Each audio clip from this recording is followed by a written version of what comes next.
JD news में खुश आमदीद। प्रोग्राम ऐसा क्यों होता है के साथ मैं हूं मोहम्मद आमिर। रिवर्स कोरोना के हालात में पूरी दुनिया में जो थिंक टैंक की बातें हो रही हैं कोरोना से जुड़े हुए हालात के बाद और इस दौरान सुपर पावर के मुतालिक जो बातें हो रही हैं वो लग रहा है कि कुछ तब्दीली होने जा रही है। हमें लग रहा है कि कोरोना के बाद सुपर पावर की ये दौड़ कहीं अमेरिका इसमें नंबर 2 तो बनने नहीं जा रहा। इसी मौजू पर हमने बात करने के लिए आज अपनी सीनियर तज्ज़िया निगार नाज़िया अली को दावत दी है। अस्सलाम वालेकुम नाज़िया अली। जी वालेकुम अस्सलाम आमिर भाई और तमाम नाज़रीन को भी। जी आमिर भाई। नाज़िया, मैं ये पूछना चाहूँगा, सबसे पहला सवाल जो है वो बड़ा अहम है। क्या चाइना और यूएसए को आप आमने सामने देख रही हैं? जी आमिर, बिल्कुल ऐसा ही है और ये सही जो आलमी सर्विस भी चल रही है और बाकायदा थिंक टैंक ने इस पर जो है बाकायदा पेपर भी पब्लिश करना शुरू कर दिए हैं कि ऐसा कुछ है। देखें, आप थोड़ा सोचने की ज़रूरत है कि चाइना में ये वायरस अचानक आया, पता तो नहीं था ना कि चाइना में आएगा, और आया और आने के बाद उनके कुछ अफराद मरे और इफ़ेक्टेड हुए। उसके बाद जो है उन्होंने इसको बड़ी अच्छी तरह कंटेन कर लिया और इतना कर लिया कि आज पूरी दुनिया इसमें मुब्तला है। लेकिन हम देख रहे हैं कि चाइना ने माशाल्लाह, आप देखें चाइना के सारे जो है काम खुल चुके हैं, बिज़नेस खुल चुके हैं, स्कूल सेंटर सब खुल चुके हैं। अब ऐसे हालात में एक यूएसए जैसी पावर जो दुनिया की पावर है, आप समझते हैं, आपको पता है कि सुपर पावर है, उस पावर को ये पता था कि ये चाइना में वबा आई है, वायरस है और ये फैल सकता है, क्योंकि यूएसए जो वाहिद मुल्क है जो 100 साल की प्लानिंग करता है, उसे पता है कि आगे क्या होने वाला है और तो उनके पास बहुत रिसोर्सेज हैं जैसा कि दुनिया जानती है। तो उनको ये खाना सुबह होगा कि ये वायरस उनके यहाँ आ सकता है, उसके बावजूद जो है वो उसको कंटेन नहीं कर पा रहे और यहाँ पर चाइना ने यूएसए को बिल्कुल मात दे दी है। तो हम बिल्कुल कह सकते हैं ये आमने सामने खड़े हुए हैं और यूएसए की सुपर पावर की काफ़ी हद तक पोल खुल चुकी है कि वो अब इस स्टेमिने में नहीं है कि वो दुनिया की सुपर। जी ये बताएं कि अमेरिका सुपर पावर कैसे बना, जबकि उस वक्त 9 आबादियात थी और बरतानिया दुनिया के तकरीबन 24% हिस्से का मालिक था। फिर ये अमेरिका सुपर पावर बना, ये बात कुछ समझ नहीं आती। देखिए आमिर, हिस्ट्री ये बताती है और हम क्योंकि हिस्ट्री के स्टूडेंट हैं कि जब वर्ल्ड वार 2 हुई तो उस वक्त जो है उसके बाद आपको पता है कोल्ड वार शुरू हो गई थी 1945 से लेकर 91 तक। हुआ ये कि उस वक्त जो है यूरोपियन कंट्री लड़ाई झगड़ों में मसरूफ़ थे। उस वक्त अमेरिका ने, यूएसए ने जो है दुनिया को जो है दुनिया के जितने ममालिक हैं उनको जो है मिलिट्री इक्विपमेंट की ज़रूरत थी। तो अमेरिका ने क्या किया, दुनिया के ममालिक को सपोर्ट करते हुए सबको जो है मिलिट्री इक्विपमेंट देना शुरू करी। इससे जो है उनके एक्सपोर्ट बढ़ गए, उनकी सप्लाई बढ़ गई और उनकी इकनॉमिक बहुत स्ट्रॉन्ग हो गई। तो इस तरीके से वो दुनिया की इकनॉमिक पावर के तौर पे उभरा। आपको पता है कि दुनिया को कोई भी मुल्क जो सुपर पावर है उसके रिसोर्सेज ज़्यादा होते हैं, उसके पास पैसा होता है, उसके पास टेक्नोलॉजी होती है और कोई भी रिसोर्सेज जो है वो पैसे से कमाए जाते हैं। तो एक तो ये, दूसरा जब 1991 में यूएसएसआर ख़त्म हुआ और चाइना वो थी कि आम ममालिक में शुमार होता था, ये अभी 1973 के बाद ही उभरा है। पर यूएसएसआर के बाद जो है फिर कंप्लीट चाइना वो अमेरिका जो है वो सुपर पावर के तौर पे उभरा। अच्छा, आप ये देखें कि अमेरिका ने अपने आप को तो एक सपोर्टिंग में रखा उन ममालिक के जो यूरोपियन कंट्री थी, लेकिन जो असला दिया, इतनी ताकत में वो दुनिया में असला फैलाया गया कि उससे जो है अमेरिका सुपर पावर बना। थिंक टैंक का भी ऐसा कहना है, बहुत सी थ्योरी ये प्रूफ कर चुकी हैं। एक बात उन्होंने असलहा बेचकर समझे, जी बिल्कुल, काफ़ी थ्योरी इस बात पर लिखी जा चुकी हैं, बहुत सारी। अच्छा, दूसरा ये कि उसके बाद इकनॉमिक के बाद वो मिलिट्री पावर बने और उसके बाद जब रशिया जो है यूएसएसआर रशिया बना, टूट गया, बिखर गया 15 रियासतों में, उसके बाद जो है अमेरिका पॉलिटिकल पावर भी बन गया, यानी सुपर पावर। तो ये बिल्कुल ये कहानी थी कि ये इस तरीके से सुपर पावर बने, दुनिया में अपनी इक्विपमेंट खासतौर पर मिलिट्री की बेचकर इन्होंने दुनिया को अपने कंट्रोल में किया। जी अच्छा नाज़िया, मैं आपसे ये पूछूंगा कि अब तक इन हालात में जो आज के कोरोना के हालात चल रहे हैं, चाइना कितने मुल्कों को इमदाद दे चुका है? अच्छा, मैं आपको थोड़ा सा एक्सपोर्ट का बताऊं कि दुनिया में चाइना जो है 124 कंट्री को एक्सपोर्ट करता है और जबकि 2019 तक, और अमेरिका जो है 56 कंट्री को करता है। तो देखिए ये भी एक मायने खैज बात है। अच्छा, अब आपने बात की कि चाइना, देखिए चाइना कुछ अरसे पहले बहुत बुरी तरह इसमें मुब्तला था, इस वबा में, कोरोना वायरस में, लेकिन अब चाइना ने जैसे ही कंटेन किया अपने आप को, इससे। उसके बाद चाइना इस वक्त 50 ममालिक में इमदाद भेज चुका है। और मैं आपको मज़े की बात बताऊं कि चाइना की इमदाद वाइट हाउस तक भी गई है, ठीक है जी बिल्कुल। और वो हमारे नाज़रीन देख सकते हैं, हमारी स्क्रीन पे आ रहा है कि क्योंकि हम प्रूफ के साथ बात करते हैं, हमारी स्क्रीन पे हर चीज़ जो मैं कह रही हूँ वो आ रही होगी। अच्छा, अब बात ये कि नाज़रीन ईरान में काफ़ी सप्लाई भेज चुका है चाइना, वो क्या कहते हैं चाइना अपनी काफ़ी हद तक। उसके जी बिल्कुल, इटली में उन्होंने 31 टन जो है मेडिकल इक्विपमेंट और उससे रिलेटेड चीज़ें भेजी हैं, प्लस अपने 14 बेहतरीन डॉक्टर जिन्होंने इस बीमारी को कंटेन किया वो इटली भेजे। उसके बाद आ जाएँ आप कनाडा पे, तो कनाडा में उन्होंने जो है प्रोटेक्टिव क्लॉथिंग भेजी है, पीस ऑफ जो है ग्लव्स भेजे और ऐसे काफ़ी सामान भेजा है, सब नाज़रीन हमारे देख सकते हैं। और आपको मैं चाइना की थोड़ी सी एक्सपोर्ट शेयर करूं, ये जो इस वक्त उन्होंने भेजी है 50 ममालिक में 3.86 बिलियन मास्क भेजे जा चुके हैं दुनिया भर में, यानी 50 कंट्री में जी, ये बहुत बड़ी तादाद होती है। उसके बाद 3.7 मिलियन जो है पीसीस ऑफ प्रोटेक्टिव क्लॉथिंग भेजी जा चुकी है दुनिया भर में। 16,000 जो है वेंटिलेटर दुनिया में भेजे जा चुके हैं। आपको पता है पाकिस्तान में सिर्फ 1700 वेंटिलेटर हैं 24-22 करोड़ की जो हमारी आबादी है, लेकिन चाइना ने इस वक्त इतने से महीनों में, इतने शॉर्ट पीरियड में जो है 16,000 वेंटिलेटर दुनिया में भेज दिए हैं। और 2.84 मिलियन जो है उन्होंने टेस्टिंग कोविड-19 की किट जो है वो 1 मार्च तक दुनिया में भेज दी है, मज़ीद उसके बाद भेजी जा रही हैं। तो अच्छा, मैं आपको एक बात बताऊँ, चाइना जो है वो मैन्युफैक्चरिंग का हब है जी बिल्कुल। मतलब जितनी तेज़ी से चाइना मैन्युफैक्चरिंग करता है, एक अकेला वाहिद मुल्क हो के दुनिया का कोई भी मुल्क उसके टक्कर पे नहीं है, चाहे वो यूएसए हो, चाहे वो इटली हो, या कोई भी मुल्क हो जो मैन्युफैक्चरिंग कर रहे हैं, वो चाइना की टक्कर पर नहीं है जी।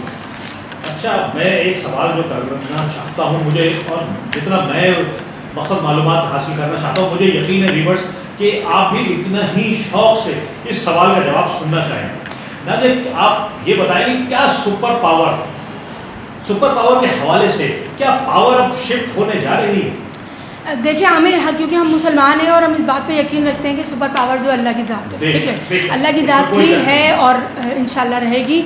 दूसरी बात ये कि अगर हम दुनियावी लिहाज से देखें तो हकीकत में ये हो रहा है कि पावर जो है वो वेस्ट से ईस्ट की तरफ आती हुई नज़र आ रही है, ये मेरा कजिया जी बिल्कुल। और ईस्ट में भी एक ऐसे मुल्क के पास पावर आने का हो रहा है, ये आलमी रिसर्च मैं आपको बता रही हूँ क्योंकि मैं आलमी मीडिया को कवर करती हूँ और देखती हूँ कि चाइना जो है सुपर पावर बनने की तरफ जा रहा है। उसकी मैं आपको काफ़ी मिसाल देती हूँ। आप ये देखें कि चाइना के साथ जो है पाकिस्तान है, तो ये पाकिस्तान के लिए बहुत खुशाइन बात है कि पाकिस्तान की हमारी चाइना की बहुत अच्छी दोस्ती है।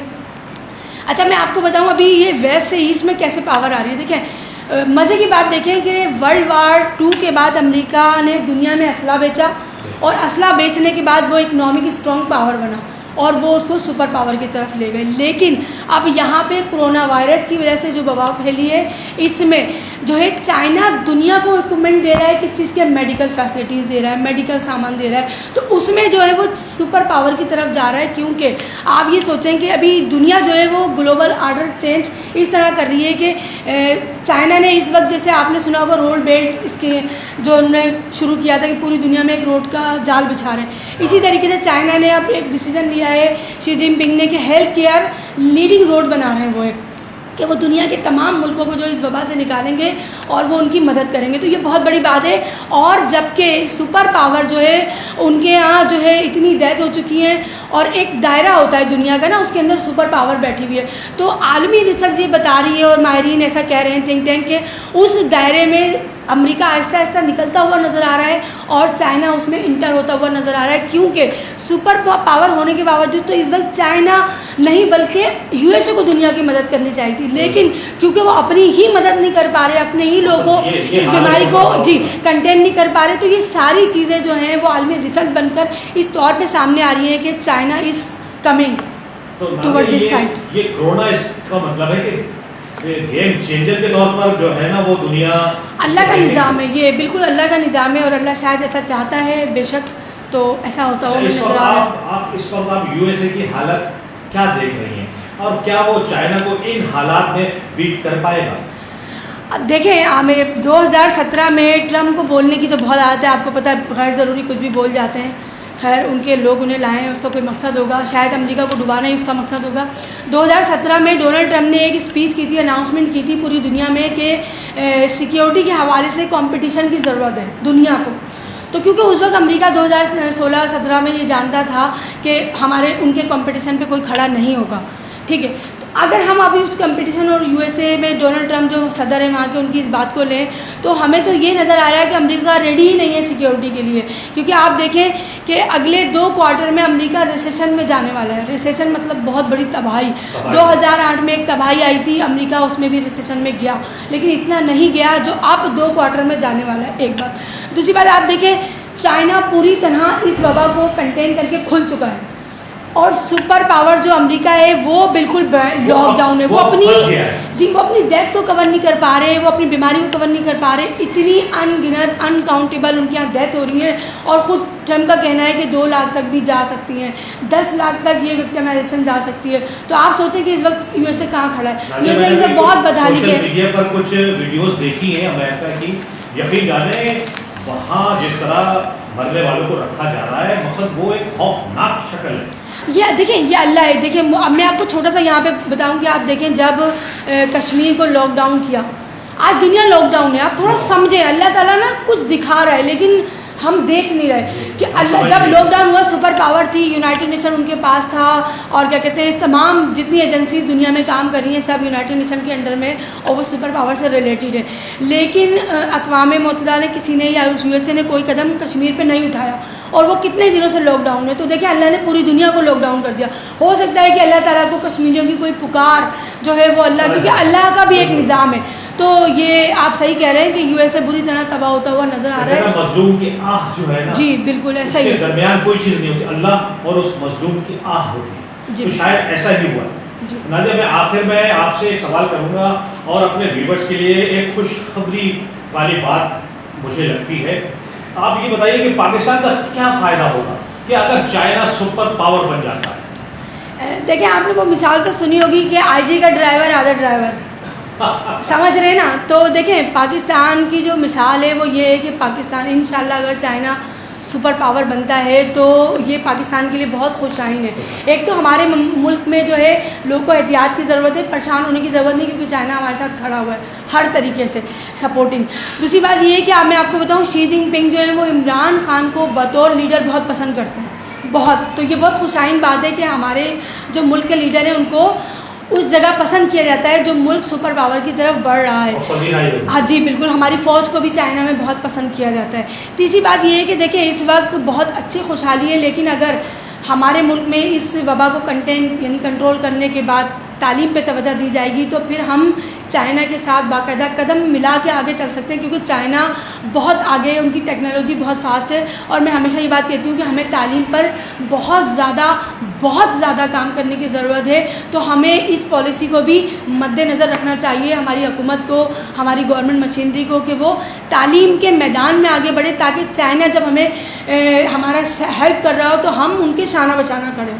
जी नाज़िया, मकसद आपने आज जो बातें बताई हैं सुपर पावर के हवाले से, गेम चेंज के हवाले से, तो मैं अपने व्यूअर्स अब आपसे ये कह रहा हूँ कि इस प्रोग्राम को, हमारे इस प्रोग्राम को आप सुनने के बाद सेव करके रख लीजिए।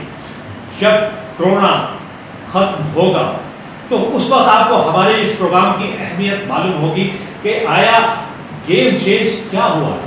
और नाज़िया अली ने जितनी खूबसूरत आपने गुफ्तगू की और बताया कि आखिर आगे होने क्या जा रहा है। व्यूअर्स, ये खुशखबरी भी है, और अल्लाह से हम दुआ भी करें कि इस कोरोना से हम महफूज रहें और पूरी दुनिया महफूज रहे, और बाकी आगे जो होने जा रहा है उसमें अल्लाह करे कि पाकिस्तान के लिए बेहतर। इसी के साथ नाज़िया अली को और मुझे इजाज़त दीजिए। अस्सलाम वालेकुम।